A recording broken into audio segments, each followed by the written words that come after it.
G'day guys, we've got an integration question today, which is the second part of a two-part question. I'll leave a link to the first part of this question in the description below.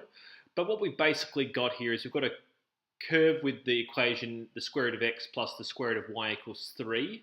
We've got two intercepts a and b, and we've got a tangent is drawn at the point 1, 4, which we've labelled point P. Now the second part of this question is we've got the shaded area on the diagram is bounded by the curve, the tangent, and the x-axis. Determine the exact area of the shaded region. So what I'm going to do here is I'm going to just give this point here a name, I guess you want to call it. We'll call it Q. And what we've got to do is we've got to basically find area AQP. Okay, so to find the area of this shaded region, we're going to have to integrate. Now, we have two real options here, guys. What we can either do is we can integrate from P to A of our function, but this is going to require two integrals. We're going to have to do the area of P to Q first. We're going to have to do this boundary condition, and then we can add that to the integral of Q to A. So it's a little bit of a messy integral.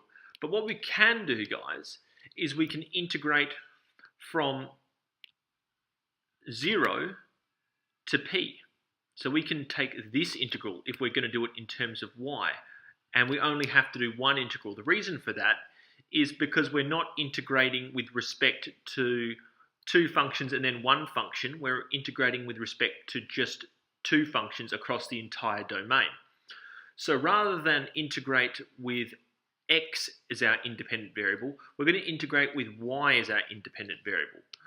So what we're going to do here, guys, is we're going to rearrange both formulas, both our tangent line and our equation of the curve, so we have x in terms of y.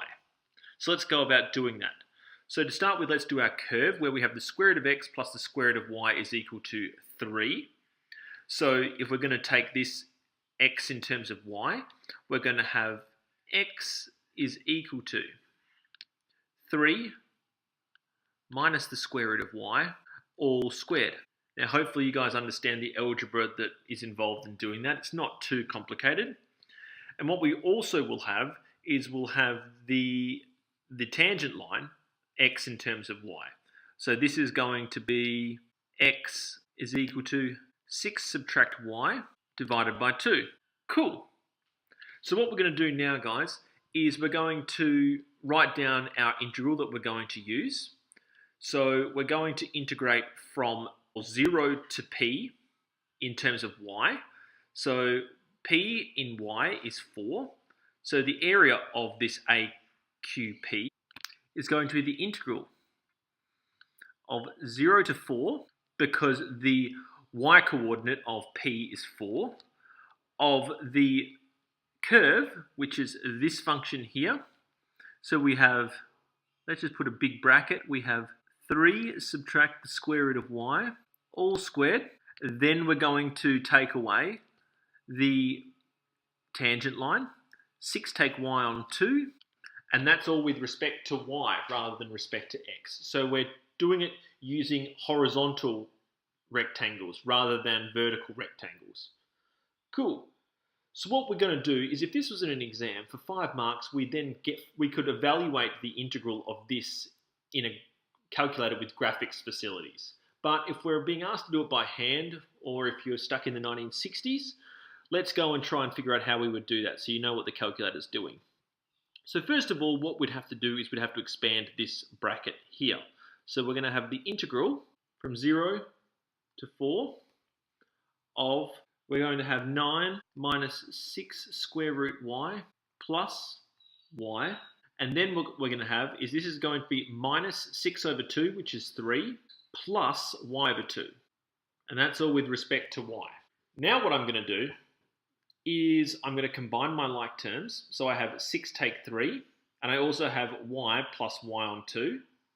So this is going to be equal to the integral from 0 to 4 of 9 take 3 is 6. Then we have minus 6 root y. Then we have y plus y on 2 is 3y on 2 dy. So from here, guys, what I'm going to do is I'm going to rewrite this square root y as y to the power of a half. And then from here, I'm just going to evaluate the integral. So I'm going to have 6y minus, we add 1 to the power, so 3 over 2. And then we divide the front by 2 over 3. So it's going to be 4. Then we're going to add 3y squared on 4. And that's evaluated between 0 and 4. Cool.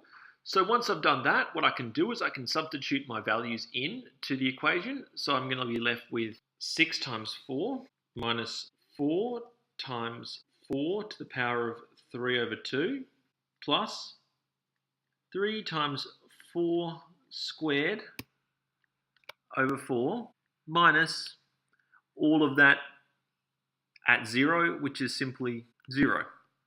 Cool. So we know that 6 fours are 24. 4 to the power of 3 is 64. Square root is 8 times 4 is 32 plus 4 squared is 16. 16 times 3 is 48 divided by 4 is 12. And then we have 36 take 32 is equal to 4 units squared.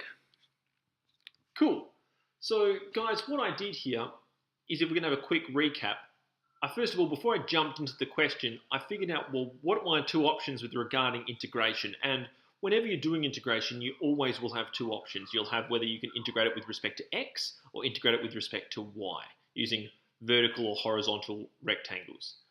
Now, when I integrated it with respect to x, I'd have to do two different integrals. I'd have to integrate from 0 to q, and then I would have to integrate from p to q, and then integrate from q to a. Now, with the integration with respect to y, I'd only have to integrate from 0 to 4, because the integral will be in terms of two functions for the entire domain of the integration. So that's why I chose to do it in terms of y rather than in terms of x. You could do it in terms of x, you would get the same answer, but it would just be a bit of a pain in the ass. So once I did it in terms of y, I had to then adjust both of my equations in terms of y, so it's x in terms of y. Just involved a bit of algebra. Then I could sub them into my regular integral problem and then solve it like a regular integration. And so I hope this video helped, guys. If it did, leave it a thumbs up and subscribe to my channel. I put out new videos as often as I can. I've been moving house recently, so it's been a bit of a difficult time trying to get the time to put together videos, but I am doing my best. But yeah, subscribe to my channel, like the video, and hopefully this one helped, and I'll see you guys again soon.